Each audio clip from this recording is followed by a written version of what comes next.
ఇది వచ్చేసి ఎంగేజ్మెంట్ శారీ అనుకోవచ్చు. చాలా రిచ్గా చాలా బాగుందన్నమాట. లైట్ కనకాంబరం కలర్లో ప్యూర్ కంచిపట్టు శారీ. ఇది టోటల్ శారీ అంతా కూడా మనకి జెరీ అనేది వచ్చేసింది, గోల్డెన్ జెరీ వర్క్ అనేది కనిపిస్తూ ఉంది. అలాగే ఫస్ట్ బార్డర్ వచ్చేసి మనకి కడ్డీ బార్డర్ వచ్చేసింది. సో నెక్స్ట్ సెకండ్ బార్డర్ వచ్చేసి బిగ్ సైజ్ బార్డర్ అండ్ ఈ బార్డర్లో కూడా మనకి టోటల్ మీనాకారి వర్క్ అండి. చాలా క్లియర్గా కనిపిస్తూ ఉంది. గోల్డ్ అండ్ సిల్వర్ జెరీ కాంబినేషన్లో వచ్చింది అనమాట. సో మీరు చూడొచ్చు ఇదంతా కూడా gold and silver zari borders వచ్చేసాయి. అండ్ నెక్స్ట్ ఇది వచ్చేసి పళ్ళు కూడా కాంట్రాస్ట్లో పర్పుల్లో చాలా బాగా వచ్చింది.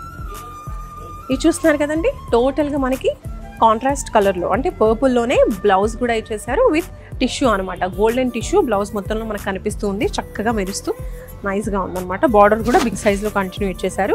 మరొక బ్యూటిఫుల్ శారీ చూస్తున్నాం. ఇదంతా కూడా మనకి లావెండర్ కలర్లో వచ్చిందన్నమాట. Light lavender colour, pastel colours ఇష్టపడే వాళ్ళకి. అండ్ అలాగే గోల్డెన్ వర్క్ అనేది వచ్చింది టోటల్గా మనం చూడొచ్చు. సో ఇదేంటంటే శారీ అంతా కూడా సెల్ఫ్ వస్తుంది, అంటే శారీ బ్లౌజ్ మొత్తం కూడా మనకి ఈ సింగిల్ కలర్లో వస్తుంది. ఎంగేజ్మెంట్కి సంబంధించి ఇవన్నమాట బ్యూటిఫుల్ శారీస్.